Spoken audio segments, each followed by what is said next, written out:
So in the last class we have learned third lesson now children. In this class let's start our new lesson, cascading style sheets, CSS. So what you have learned in your last class, how to create a web page by using the tags. Yes no children. Let's see how to use a HTML to design a web pages more attractively. So what you have learned, what we have learned, web pages are building blocks of a website. It contains text, images, audio, video, links and so on. But whenever if you wants to see the web, if you wants to design a web page more attractively by using a HTML old version or static HTML, it won't be looking very attractive or interactive to the customers.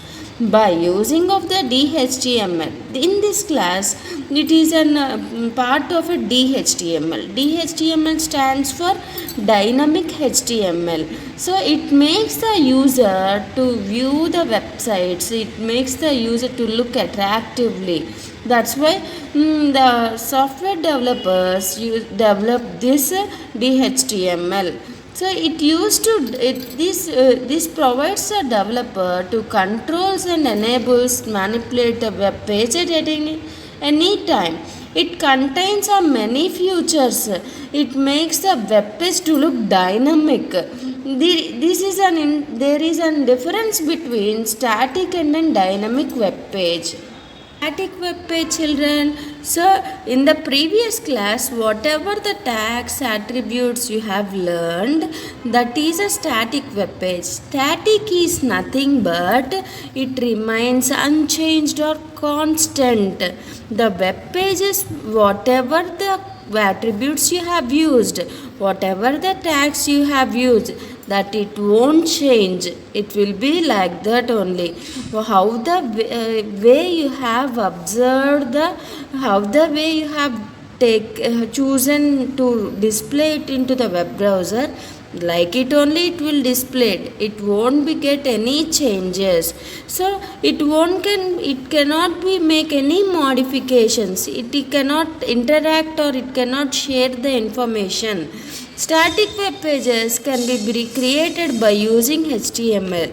These static web pages will be loaded into the server as it is, how it is loaded into the client browser. It won't look interactively.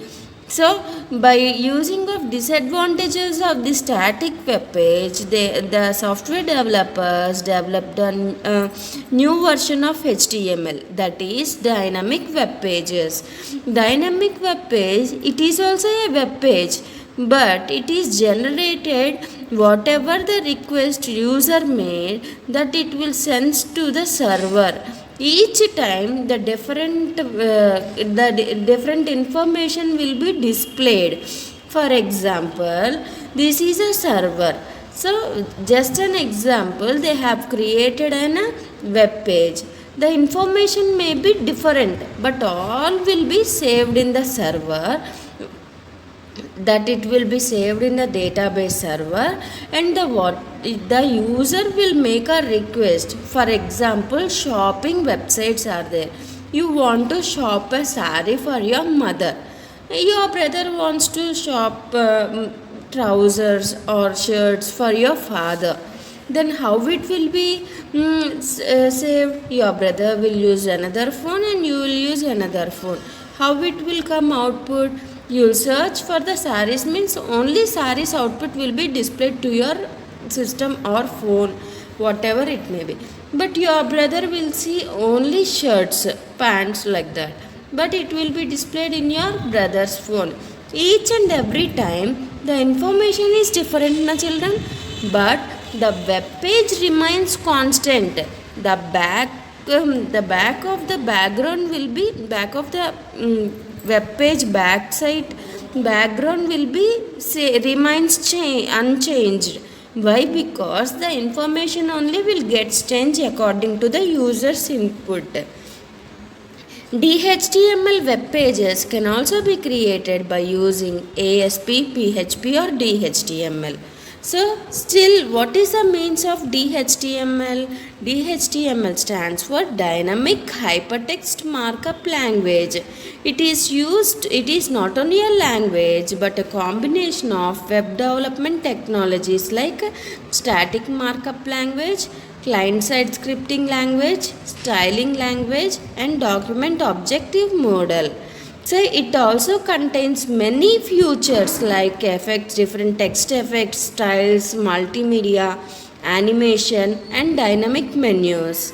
DHTML creates dynamic web pages which are in the interactive, which are so we can easily attract that web pages and we can easily wants to see the information.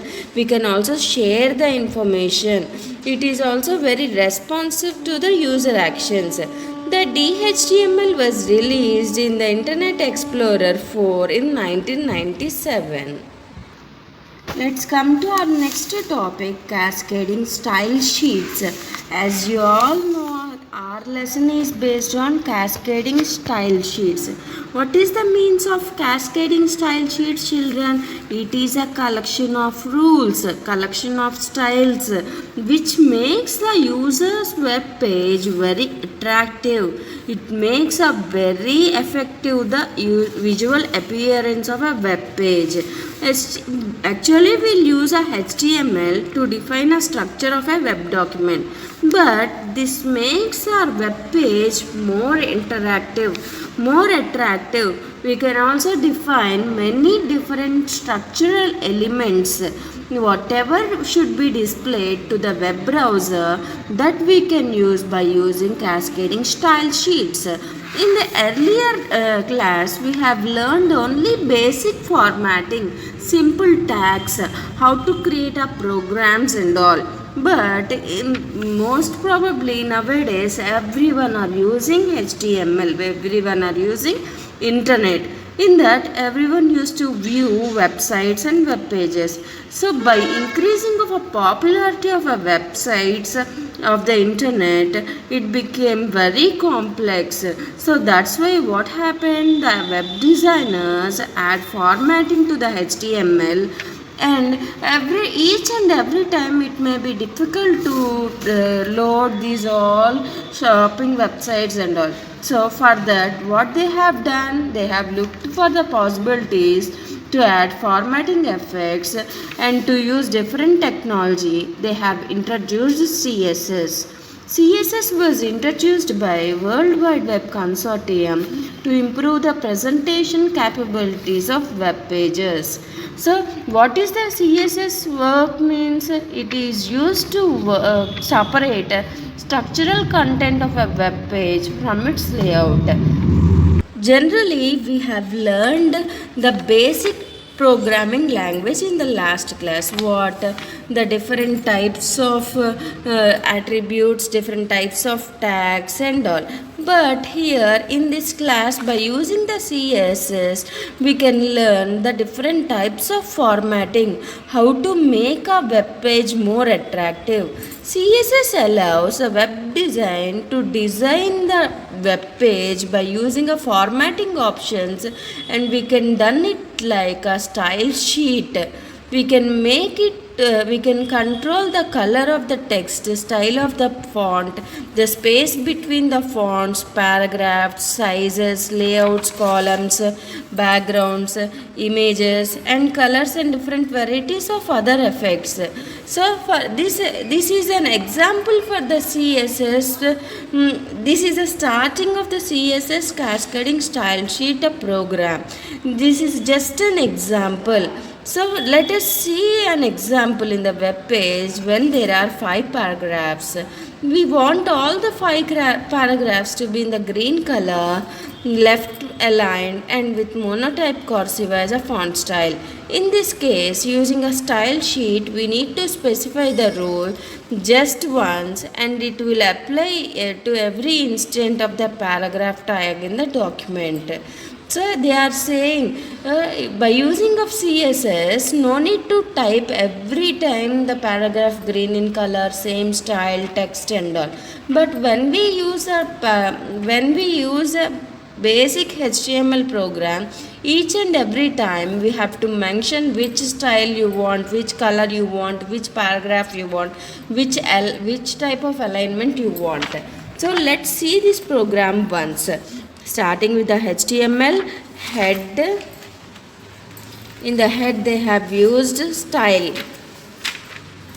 So in the style they have already specified p tag, text align, left font family, monotype cursiva, color equal to green.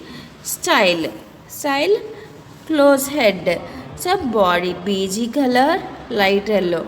H1 tag amazing facts about India. Close H1 paragraph tag. In the paragraph tag, they have written a paragraph, 5 paragraphs they have written, and close the paragraph, and again another more paragraph they have written, and close body and close HTML. Here they have used only once. They have specified the font, color, face, and all. But here and at last they have closed. Let's see the output once.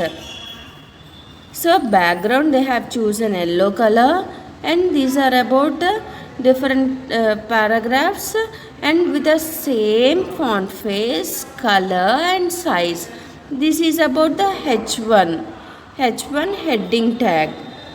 This is about the CSS example program to know how the user can use.